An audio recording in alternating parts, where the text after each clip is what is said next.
با نام و یاد خدا و عرض سلام خدمت یکان دوستان. آرزوی نیک فرجامی برای شما. جلسه 8 سبک زندگی رو در خدمتتون آغاز میکنه. با زندگی ساختن زندگی را باختن است. با زندگی نساز، زندگی را بساز.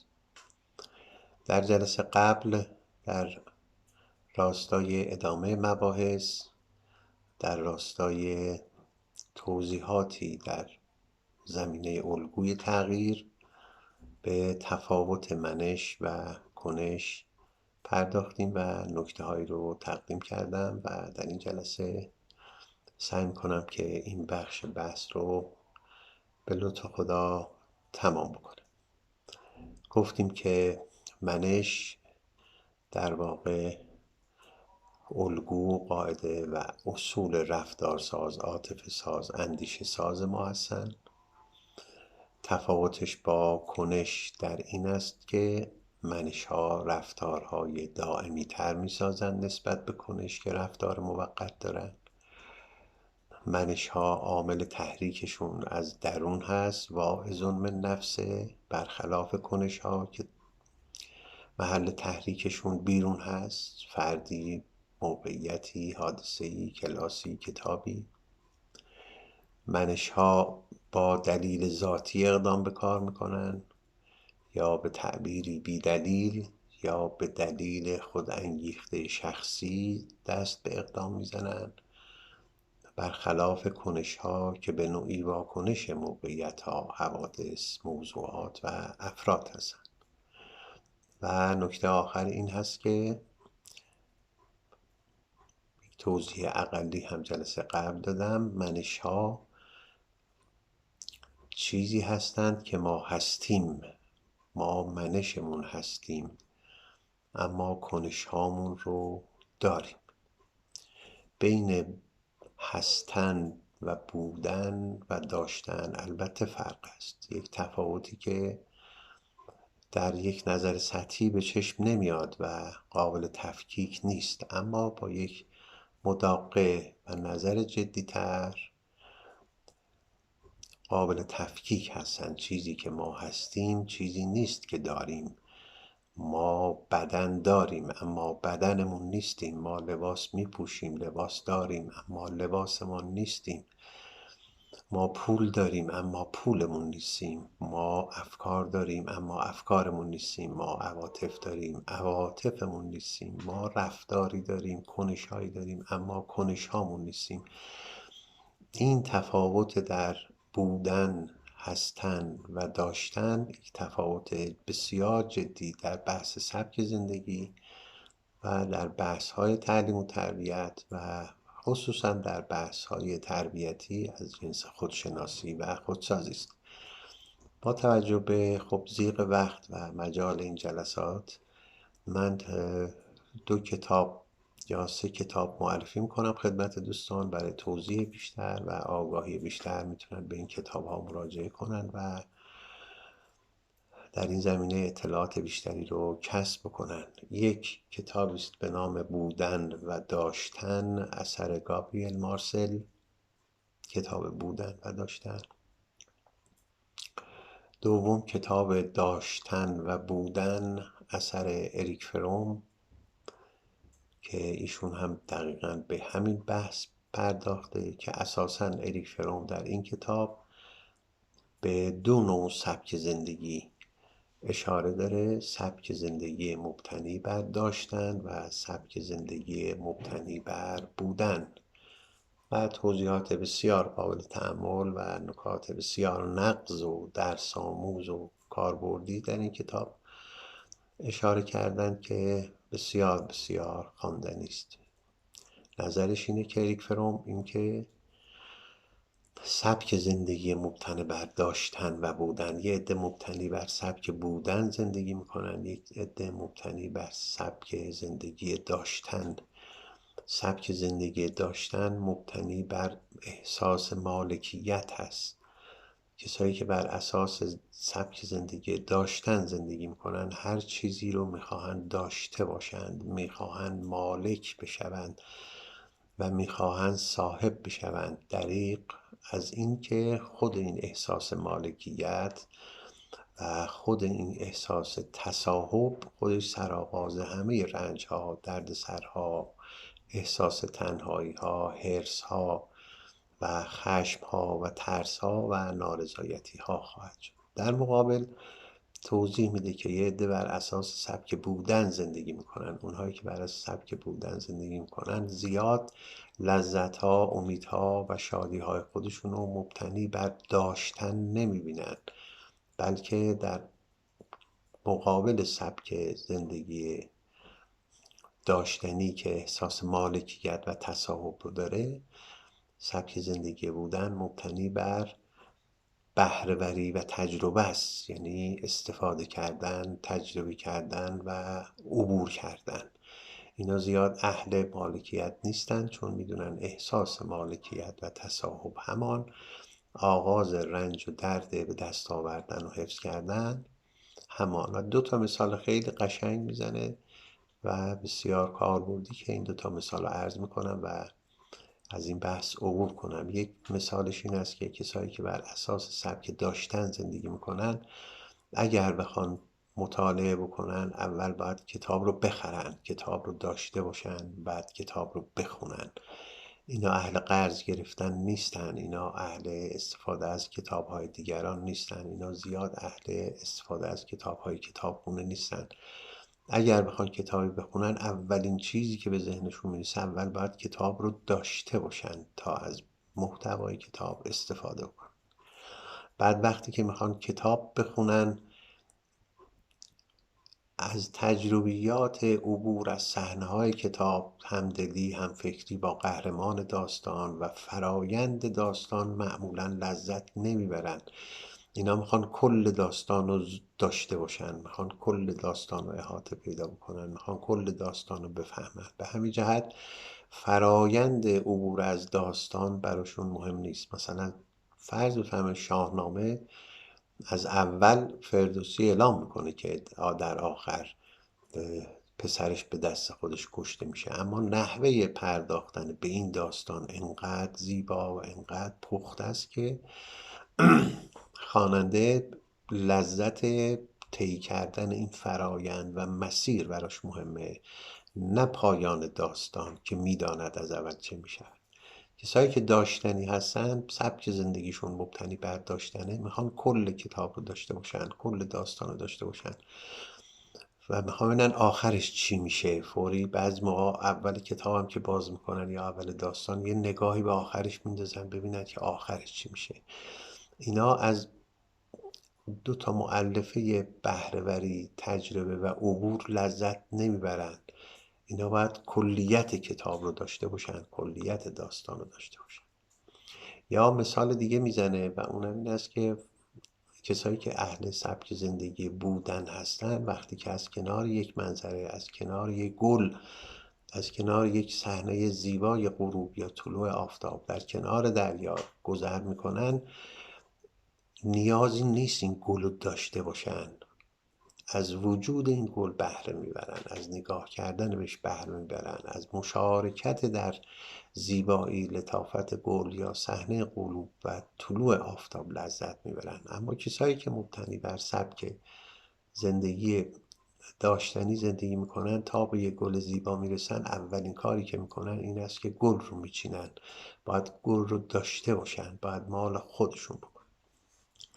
همین 2 مثال به نظرم کافی است. خود کتاب بسیار خوندنی است که دوستان رو دعوت میکنم به مطالعه در این آثار.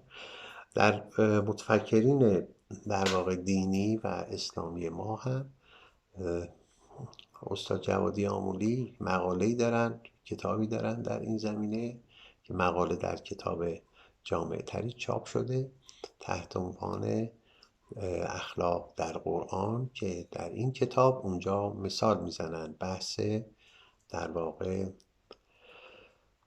وحدت بین ذات و صفت وحدت بین ذات و صفت، که این بحث ذات، صفت، افعال و اسماء الهی که ما معتقدیم که این 4 حوزه با هم یک وحدتی دارن، یعنی صفات، اسما، افعال عین ذات الهی هستند، میفرمایند که این فقط مخصوص به خداوند هم نیست، بلکه در مورد انسان هم امکان تحقق داره. یعنی انسان میتواند به مرحله‌ای برسد که صفاتش و افعالش عین ذات او بشود، یعنی آنچه که دارد، آنچه که انجام میدهد، آهسته و آهسته و آهسته تبدیل به خودش میشود. خودش میشود کارهایش، خودش میشود داشته هایش.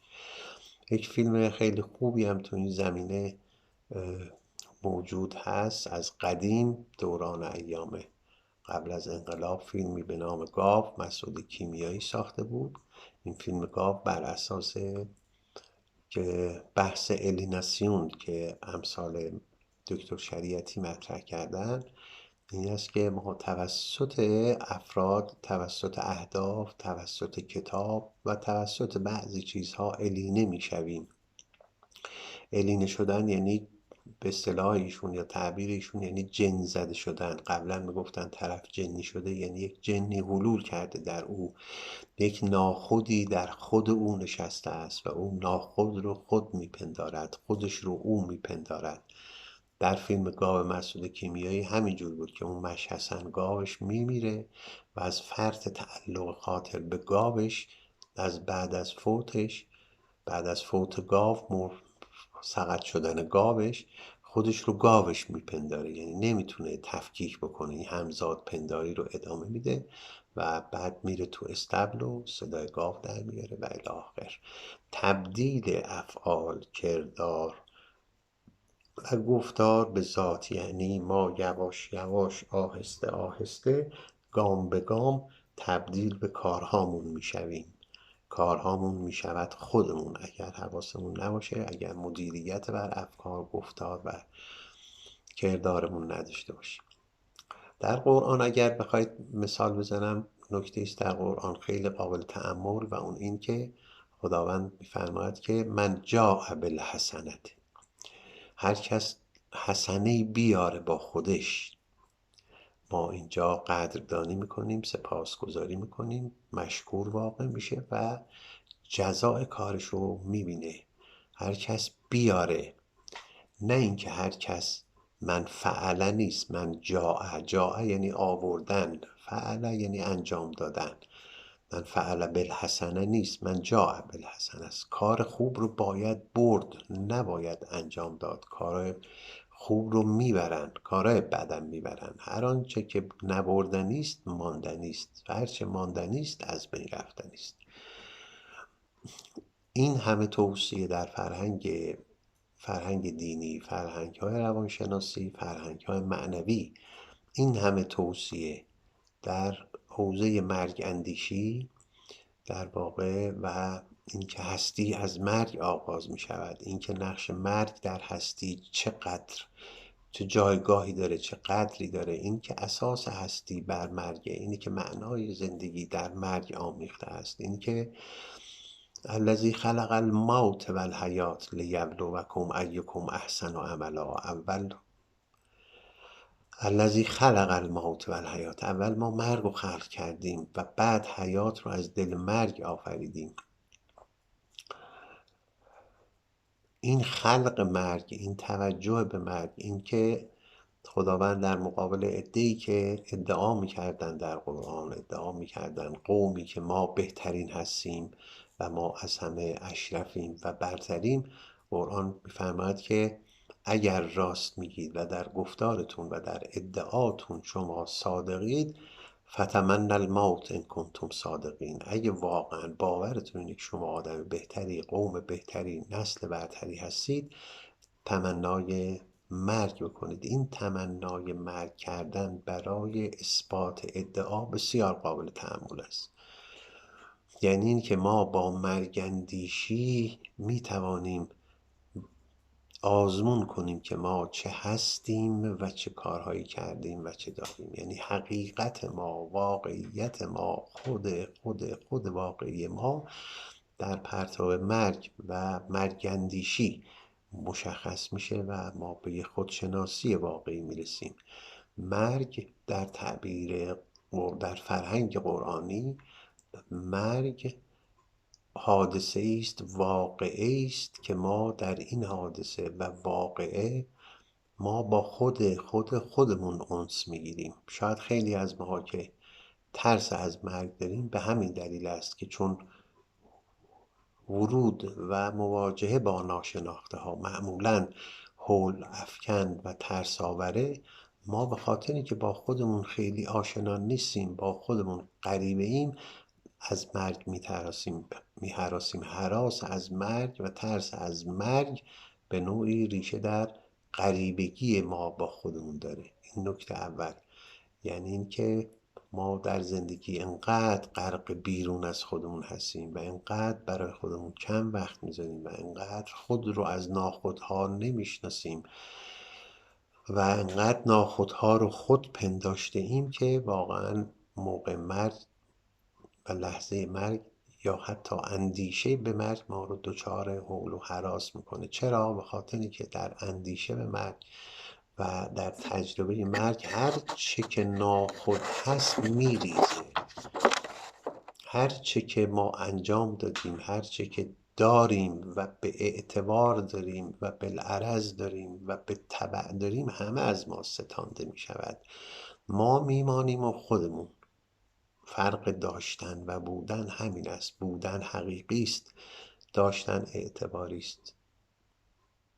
بودن باقی است، داشتن ها ناپایدار است.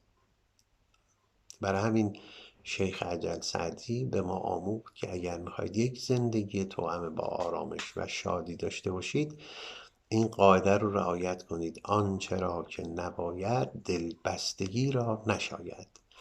هر آنچه را که پایدار نیست در خور دلبستگی نیست. چون شما اگر خودتون رو ببندید، دلبستگی، اگر دلتون رو ببندید به چیزی که در حال رفتنه و ناپایداره و ناباقی است، خودتونم ناپایدار و ناباقی میشید. در نتیجه دل بستن مساوی است با بیقراری. در نتیجه توصیهش همین بود که آنچه را نپاید دلبستگی را اساساً نشاید و الله خیر و ابقا. همیشه دنبال چیزهای خیر و باقی باشید. ماندنی ها هستند که موجب آرامش میشن، نه رفتنی ها. اگرچه اینجا یک تعریض، یک نکته بسیار کوچیکی میشود، یه نقد کوچیکی به این جمله شیخ عجل زده، اونم است که آیا منظور و مراد ایشون از دلبستگی واقعا دلبستگی است یا معنا وابستگی است؟ آیا آنچه را نپاید دلبستگی را نشاید یا آنچه را نپاید وابستگی را نشاید؟ حالا اگر انشاءالله رسیدیم در جلسات کاربردی یا دوره های بعد، اینجا واکاوی مناسبی انجام میدیم که آیا ما اساساً می توانیم دل نبندیم یا نه. آیا نباید دل بست یا باید دل بست؟ اگر نمی توانیم پس دلبستگی فعل اختیاری ما نیست، ما نمی توانیم دل نبندیم. اما وابستگی را می توان قطع کرد، می توان وابسته نشد یا وابستگی ناسالم نداشت. یا یکی از بحث خوب روانشناسی امروز همین بحث است که انسان موجود وابسته است. ما اساساً موجود آویخته ای هستیم، چون قائم به ذات نیستیم، قائم به غیریم. در نتیجه همیشه به کسی باید آویزان باشیم، وابسته باشیم.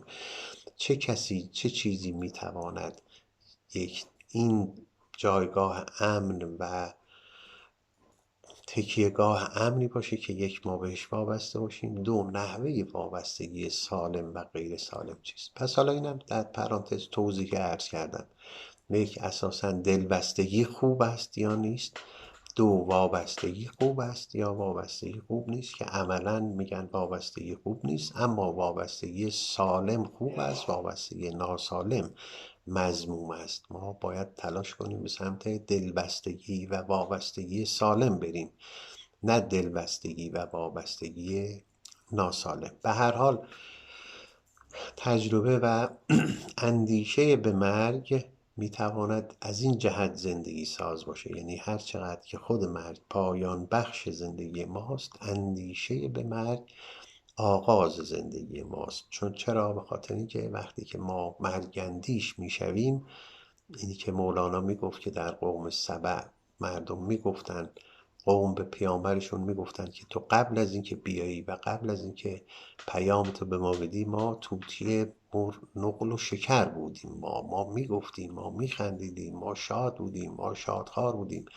از زمانی که تو اومدی مرغ مرگندیش گشتیم از شما اومدین مرگ و یاد ما آوردین، شما اومدین ما رو مرگندیش کردید. چرا این اتفاق میفته؟ چرا در مرگندیشی اینقدر ما موجب، در واقع مرگندیشی موجب آگاهی و تحول ما میتواند باشد؟ یه عاملش همین است که در مرگندیشی ما تجربه انس با خویشتن میکنیم. هر کس هر چقدر با خودش غریبه تر باشه از مرگ بیشتر میترسه. هر کس هر چقدر اینجا با خودش انس بیشتری داشته باشه از مرگ هراسی نداره. مرگ هر یک ای پسر هم رنگ اوست، پیش دشمن و بر دوست. مرگ هر یک از ما آینه است که در واقع ما خودمون رو در اون مشاهده میکنیم و خود و ناخود رو در اون میبینیم. نکته دوم این است که در تجربه مرگ اندیشی و مرگ هر آنچه غیر از ماست از ما ستانده میشود، از ما گرفته میشه و از ما جدا میشه. هر آنچه غیر از منش ما، غیر از وجود ما و غیر از صفاتی که جزء ذات ما نشده باشه، همه از ما ستانده می شود. در مرگ ما خودمون رو با خودمون میبریم. در مرگ و در سفر مرگ ما خودمون همراه خودمون هستیم. هر چی که هر صفتی، رفتاری، هر فعلی، هر گفتاری که تبدیل به ذات ما شده باشه و تبدیل به منش ما شده باشه، ما با خودمون میبریم. و هر آنچه که طبعی و بالعرض بوده باشد همینجا باقی میماند. این بحث رو اجازه بدید بعداً در جایگاه خودش انشالله بیشتر صحبت میکنیم. بحث خود ناخود، مرگ اندیشی و بحث های کاربردی تر و مهارتی تر.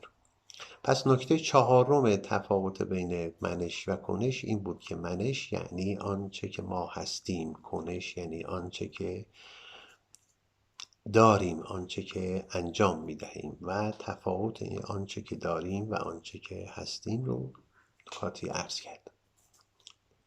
حالا چه نتیجه داره این بحثی که تحت عنوان منش و کنش ما مطرح کردیم و تفاوت منش و کنش رو اینجا به اندازه توان خودم و فرصت مقدورات و ضیق وقت توضیح دادم. چه نتیجه‌ای برای ما داره که این بحث رو مطرح کردیم؟ 3 نتیجه بسیار عالی به نظرم بر این تطبیق و تطابق بین منش و کنش بسیار کاربردی و مؤثر و مفید به فایده است. اولین نکته در بحث سلامت روان هست. سلامت روان، حالا باز به جاش عرض میکنم، اصلا اسلام یعنی ورود به سلام و سلامتی. آغاز مسلمان شدن یعنی آغاز ورود به سلام و سلامتی. دارالسلام یعنی ورود به امنیت. اولین نتیجه‌ای که در بحث منش و کنش و تفاوت منش و کنش در اینجا مترتب است، بر بحث سلامت روان ماست.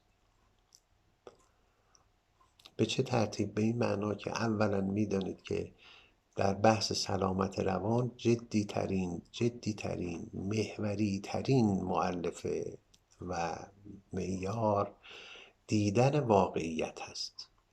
کسایی که رابطهشون با واقعیت قطع میشه از سلامت روان بدورن، به میزانی که رابطهشون از واقعیت قطع میشه از سلامت روان بدورن. کسایی که واقعیت رو تحریف میکنن، کسایی که واقعیت رو تغییر میدن، کسایی که واقعیت رو مکدر میکنن، کسایی که تخیلات، هذیان‌ها و رابطه بیمارگونه با واقعیت برقرار میکنن، از سلامت روان بدورن. پس سلامت روان عنصر اساسیش دیدن واقعیت هست. نه ما انسان‌های معمولی و مبتدی که خود حضرت رسول هم در اون جایگاه و در اون مرتبه به دعا از خدا میخواستند که اللهم ارن الاشیاء کما هی، خدایا هر چیز رو آنچنان که هست به من بشناسان. خدایا کاری کن من هر چی رو آنچنان که هست ببینم. گویی ما زندگی رو آنچنان که هست نمیبینیم، آنچنان که میخواهیم میبینیم، آنچه که دوست داریم میبینیم، آنچه که نیاز داریم میبینیم، آنجور که میترسیم میبینیم، آنجوری که در خیالات ماست میبینیم. مثل که ما دائما شیشه کبودی بر چشم زدیم و عالم کبود میبینیم.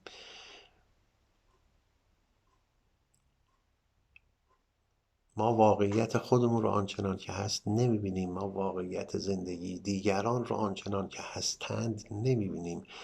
دیدن واقعیت آنچنان که هست اولین رکن دستیابی به سلامت روانه. دیدن این که ما واقعا چه هستیم نه چه میکنیم معیار جدی است در سلامت روان.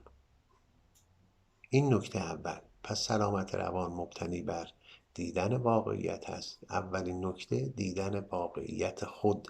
ما اگر خودمون رو آنچنان که هستیم بشناسیم میتوانیم با خودمون در صلح باشیم، میتوانیم با خودمون در آشتی باشیم و از همه مهمتر شناخت خود آنچنان که هست موجب خودسازی می شود. یعنی خودسازی فرع بر خودشناسی است.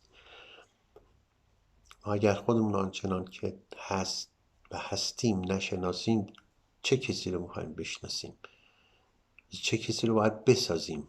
ساختن، لازمه ساختن شناختن است. اون هم یک شناخت دقیق و مطابق واقع به حد توان بشری. پس اولین نتیجه بحثش در واقع نتیجه این آگاهی از تفاوت کنش و منش، این بحث احراز سلامت روانه. یعنی ما با خود واقعیمون آشنا میشیم.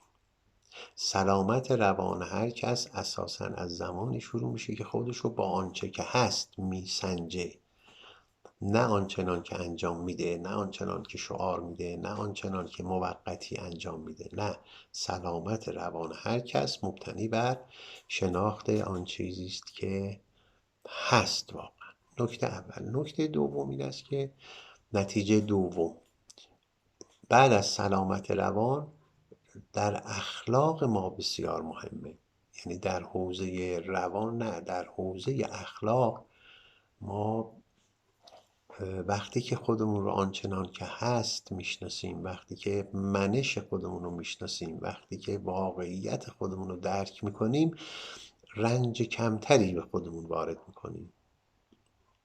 چون یکی از ویژگی ها یا تعاریف یا کاربردهای اخلاق همین رنج بیهوده وارد نکردنه. ما وقتی خودمون نمیشناسیم، وقتی که از خودمون یک انگاره و تصویر اشتباهی داریم، چه بزرگ چه کوچیک، چه دوچار احساس مهتری یا کهتری بشیم، خودمون رو بزرگتر از آنچه که هست یا کمتر از آنچه که هست، ضعیفتر یا قویتر از آنچه که هستیم و سخاوتمندتر یا بخیلتر از، لئیمتر یا کریمتر از آنچه که هست میشناسیم، ما در واقع رنج بیهوده به خودمون وارد میکنیم، چون توقعاتمون از خودمون کم یا زیاد میشه و به هر حال واقعی نیست.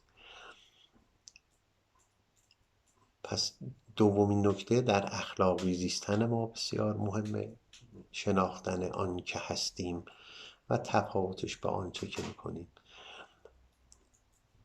در حوزه اخلاقی زیستن باز رنج کمتر به دیگران هم وارد میکنیم. یعنی اگر ما بدونیم واقعا چه ویژگی هایی داریم، منش ما چگونه ساخته شده، رابطه ما با خودمون اصلاح میشه، رابطه ما با دیگران اصلاح میشه، رابطه ما با جهان واقعی تر میشه و رابطمون با خداوند یا با جان جهان، ما جان و جهان و بعد خدا جان جهان، رابطمون با جان جهان اصلاح میشه.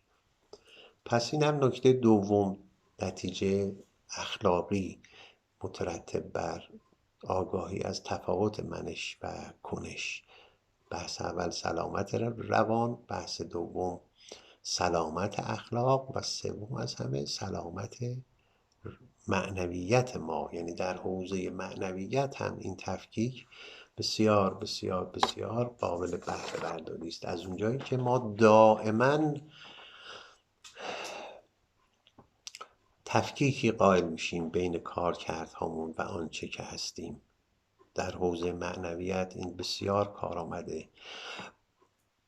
در قرآن، برای که توضیح بدم این مثال رو بزنم، در قرآن سوره عصر خداوند قسم میخوره که همه شما در خسارتید، والعصر ان الانسان لفی خسر، همه شما در خسارتید الا الذین آمنوا، الا عده‌ای که این چنینند و ویژگی هایی دارند. این خسارت البته میدونید که خسارت از سود نیست، خسارت از سرمایه است. سرمایه هر کس چیزی نیست جز وجود او، جز بودن او و جز هستی او، چیزی نیست جز آنچه که هست. سرمایه اصلی هر کس هستی اوست. خسارت موقعی است که هستی ما خرج می شود. خرج چه می شود؟ خرج داشته ها می شود. در حوزه معنویت تفکیک داشتن و بودن می تواند تا اینجا مؤثر باشد که ما ببینیم، هر لحظه محاسبه کنیم، هر لحظه بسنجیم که مبادا بودنهای ما خرج داشتنهای ما بشود، هستی ما خرج داشته های ما بشود، هستی ما خرج کارکردهای موقت ما بشود، بودن دائمی ما، ابدیت ما خرج زندگی موقت بشود. این تفکیک بودن و داشتن در حوزه معنا و معنویت بسیار مهمه. خسارت زده کسی است که خودش را میبازد، اگرچه در مقابلش خیلی چیزا به دست بیاورد. خسارت، تعبیری که از امیر علیه السلام در نهج البلاغه دارن، اکرم نفسک عن کل دنیه، نفس تو کریم بدار، خودتو مکرم بشمر، خودتو پر قیمت و پر قیمتی بدان از اینکه به هر پستی تن بدی، هر کار پستی رو مرتکب بشی. چرا؟ به خاطر اینکه تو قیمت تو بیش از ایناست، تو بیش از اینا میارزی. حتی اگر در این فروش خیلی چیزها هم به دست بیاری، حتی اگر در این پستی به خرج دادن و پس شدن خیلی چیزها معادل بگیری، اما معادل قیمت و ارزش جان تو نیست. برای همین خودتو نفروش، خودتو ارزون نفروش. این بحث خرید و فروشی که باز در نهج البلاغه بسیار تاکید شده که آدم‌ها در این دنیا یا خودشونو میخرن و آزاد میکنن یا خودشونو میفروشن و اسیر میکنن. این توجه به اینکه دائم ما در حال خرید و فروش هستیم در دنیا، پس به هر میلی که دلخواهی سپرد از تو چیزی در نهان خواهند برد، یعنی هیچ چیزی در این دنیا به رایگان داده نمیشه. هر چیزی رو که به دست میارید در مقابلش یک چیزهایی رو از دست میدید، در مقابلش یک چیزهایی رو از شما میگیرند و میستانند. حالا این محاسبه میخواد، یک سنجشگری میخواد و یک تطبیق میخواد که ما چه به دست آوردیم و چه از دست دادیم. آیا خودمون رو خرج هستی کردیم یا هستی رو خرج خودمون کردیم؟ خودمون خرج زندگی شدیم، خرج روزمرگی شدیم، یا روزمرگی رو خرج خودمون کردیم؟ یک نکته در گفتم قرآن تحت عنوان خسر مطرح شده، بسیار قابل تأمل است. خسر، امام فخر رازی میفرماید که من خسر رو هر چقدر دنبال ترجمه دقیقش در کتاب ها گشتم پیدا نکردم، تا اینکه یک روز از بازار عبور میکردم، رسیدم به بازار یخ فروشان و اونجا دیدم یک یخ فروشی داره فریاد میزنه که نخریدند و آب شد، نخریدند و آب شد. یعنی وجود ما ظاهراً به تعبیر مولانا یخی است که دائما در روزمرگی داره قطره قطره آب میشوه، داره آب میشه. چه کار باید بکنیم این آب شدن به زیان ما تموم نشه؟ وجود ما مثل یک شمعی است که لحظه لحظه داره میسوزه.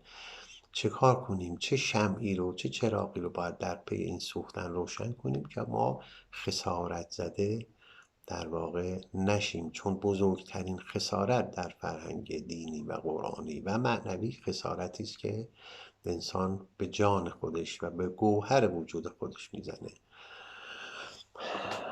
قل هل ننبئکم بالاخسرین اعمالا الذین ضل سعیکم فی الحیاة الدنیا. آیا بگم که زیانبارترین شما چه کسی است در دنیا؟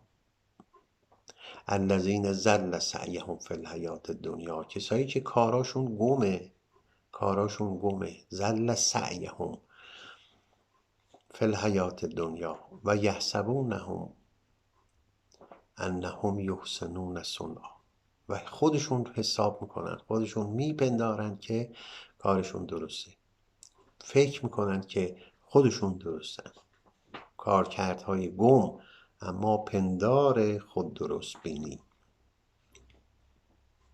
الذین خسروا انفسهم فهم لا یؤمنون، کسایی که خودشون رو ببازن، کسایی که به خودشون ایمان نیارن، به قدر و بهای خودشون ایمان نیارن، خودشون رو باختن، به هیچ چیزی هم ایمان نمیارن. آغاز ایمان ها در فرهنگ دینی، فرهنگ های قرآنی و فرهنگ های معنوی، آغاز ایمان ها ایمان به خویشتنه، ایمان آوردن به خود و بهای خود و ارزش خود.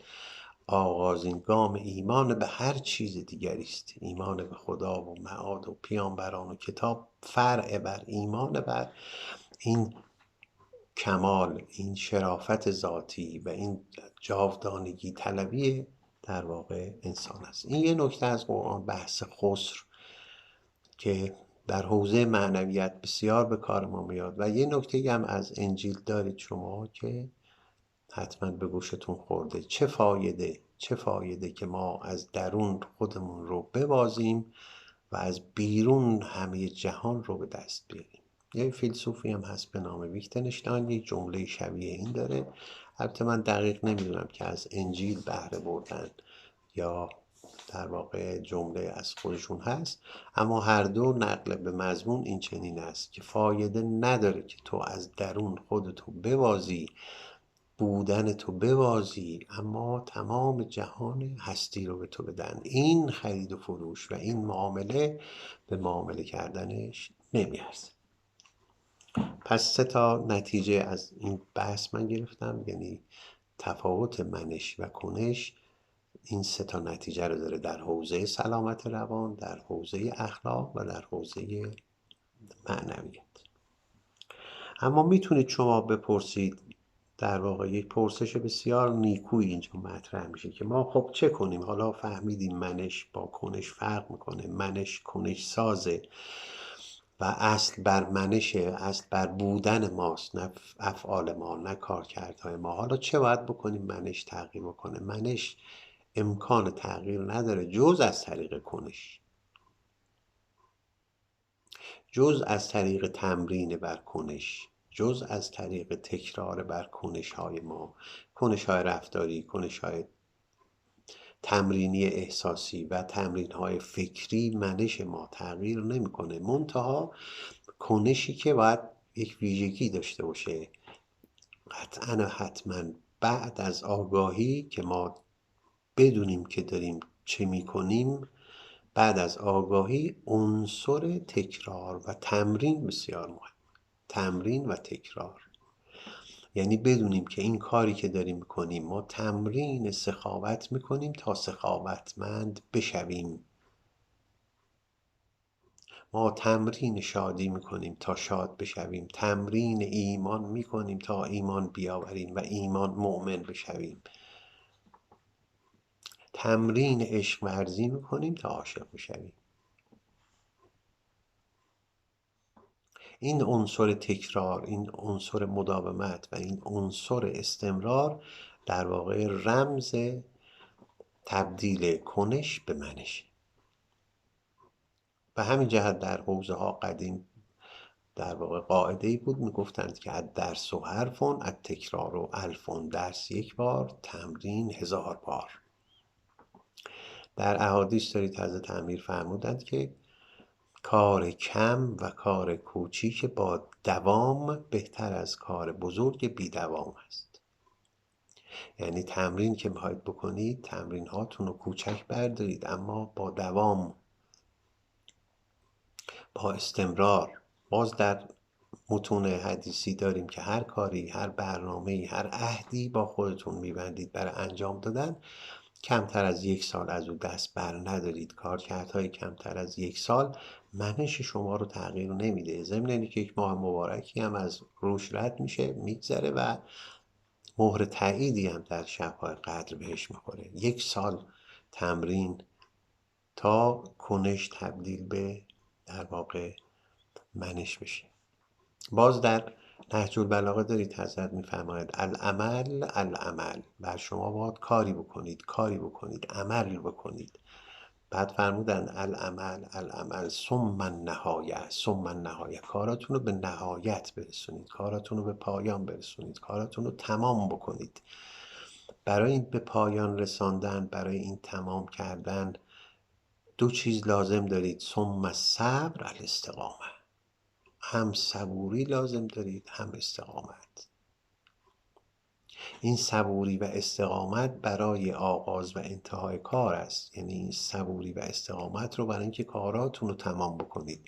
فقط کارهای نیمه کاره نداشته باشید، کارهای پراکنده وسیع، اما تمام پرونده های کارهای ما باز، نیمه های کار رها کرده تموم میشه. کارهای نیمه رها کرده ما فراموششون میکنیم، اما اونها ما رو فراموش نمیکنن، واپس رانده میشوند و در پس ذهن ما، در نهانخانه و تاریخخانه وجود ما دائم و دائم در واقع دچار ناراحتی و دچار بیقراری میکنن ما رو. هی میان سراغ ما که این کار ناتمام، این سراغ کی اینو تمام میکنی، کی به ما میرسی، کی به ما توجه میکنی. پس اینم در واقع یک سوال اساسی، چجوری تبدیل می شود کنش های ما به منش؟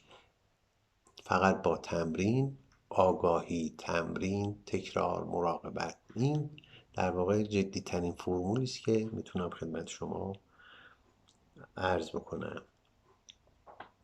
وقتی که ما کارکردهامون تمرین میشه، مدام میشه و استمرار پیدا میکنه، یواش یواش میشود خود ما، دیگه ما میشیم کارمون. و این نکته بسیار قابل تأمله. این در قرآن وقتی که حضرت نوح به خداوند در واقع ابراز میکنن، از خدا میخوان، دعا میکنن که خدایا پسر منو نجات بده، خداوند در جواب میفرمایند که لیس من اهلک. اولا ای موسی، ای نوح، این پسر تو اهل تو نیست که با تو اهلیت نداره، لیس من اهلک. 2 انه عمل غیر صالح، انه عمل غیر صالح. نگفت پسر تو کار بدی کرده، گفت پسرت عمل غیر صالحه. پسر تو از بس نحوه زیستش در زندگی ناصالح بود، الان تبدیل شده به خود ناصالح، خودش عمل صالح. گویی در فرهنگ قرآن کریم یا فرهنگ های معنوی هر کس یا عمل صالح است یا عمل طالح، خودش خوبه، نه اینکه خوبی میکنه. این که میگن اون عارفی گفت که توصیه کرد و چقدر توصیهش بجا بود، این که به شاگردانش توصیه میکرد کمتر موعظه کنید، سعی کنید کمتر موعظه کنید، موعظه باشید، خودتون موعظه باشید. یعنی با دیدن شما مردم وعظ بشنون، وعظ ببینن، نه بشنون، تا ببینن، مردم موعظه رو ببینن. حالا انشاءالله تو این تربیت مبتنی بر چشم، دیدن، تربیت دیدن، چون تربیت دیدن نیست بیش از این که شنیدنی باشه. اینو انشاءالله مفصل راجبش صحبت خواهیم کرد. میگفت کمتر موعظه کن، سعی کن کمتر موعظه کن، بیشتر موعظه باش، خودت موعظه باش. نه دوستان وقتی که میخوان از کلاس خارج بشن و برن منزل، بهشون میگم رفتید خونه، سعی نکنید از آرامش حرف بزنید، سعی کنید آرام باشید. سعی نکنید از شادی حرف بزنید، فقط شاد باشید. سعی نکنید از نظم حرف بزنید، فقط منظم باشید. از اخلاق حرف نزنید، اخلاقی باشید، از دین حرف نزنید، دیندار باشید. از معنویت حرف نزنید، معنوی باشید. کسی که آرام است آرام است، اما کسی که آرامش دارد گاهی آرامش دارد گاهی ندارد. کسی که شاد است شاده. عین بچه ها، عین کودکان، شادی ذاتیشونه. ناشادی رو تجربه نمیکنن تا بزرگ میشن، یاد میگیرن، بعد تبدیل میشن به ذهنیت، بعد تبدیل میشن به تربیت های غلط، مربی غلط. ولی بچه ها ذاتن شادن، دنبال دلیل و بهانه نیستن، به بیرون وابسته نیستن.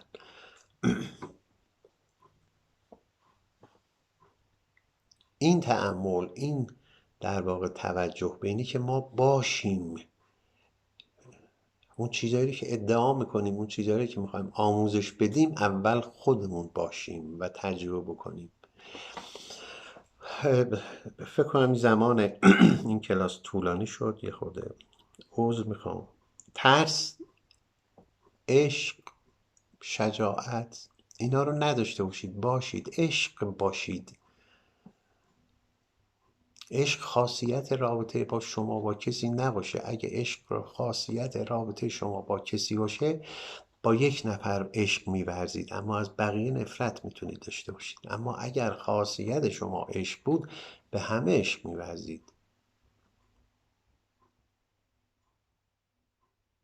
این تمرین از اون تمرینایی است که بسیار در امر تعلیم و تربیت و سبک زندگی های معنوی، دینی و قرآنی هم بسیار تمرین تمرین تمرین برای شدن، تمرین یک کنش برای تبدیل به منش. بحثم رو جمع بکنم. کلا میخواستم راجع به سبک صحبت کنم. از اول بحثی که داشتیم سبک رو همه مثابه رفتار میگیرن. بنده هم قبول دارم، عرض کردم تعریف درستی است، اما به نظرم کامل نیست. رفتارها ناشی از الگوها، قاعده ها و در واقع اصولی هستن که در ما نهادیده شدن، که من اسم اونو میذارم منش، اسمشو میذارم کاراکتر، اسمشو میذارم آنچه که هستیم، اسمشو میذارم پیش نویس های روانشناختی، ملکه های اخلاقی، مقام و مرتبه وجودی. رفتار ما در زندگی، کنش ما در زندگی، سبک زندگی ما در زندگی در واقع زاده منش های ماست. روش های مواجهه ما با موضوعات، افراد، حوادث زاده منش های ماست و منش های ما زاینده روش های ما. به همین دلیل من با کلیه کلاس هایی که کوتاه مدت برگزار میشه تحت عنوان آموزش روش های معلمی اینها زیاد سرخوشی ندارم، چون این آموزش روش ها به معلمی که منشش پرخاشگرانه است، هر روش مهربانانه هم شما آموزش بدید، یک بار، دو بار، سه بار میتواند نمایش آرامش بدهد، اما این پرخاشگری از یه جا خودشو نشون میده. به هر حال از حسن استماع دوستان و حسن تحملشون تشکر میکنم. بحث سبک زندگی، تعریف سبک رو در واقع، سبک رو با هم یه جمله تکرار کنم و تمام کنم. منش ما زاینده روش های ماست در زندگی و روش های ما در زندگی فرزند منش های ما. انشالله در جلسه بعد، الان سبک تموم شد، راجع به زندگی هم صحبت میکنیم، بعد بحث رو جمع میکنیم در جلسات باقی مانده، ببینیم سبک زندگی دارای چه اصول، چه قواعد و چه مؤلفه ها، و سبک زندگی خوب، آرام، شاد و اسلامی، دینی یا معنوی ما رو به چه نتایج و دستاوردهایی خواهد رساند. در پناه خدا باشید.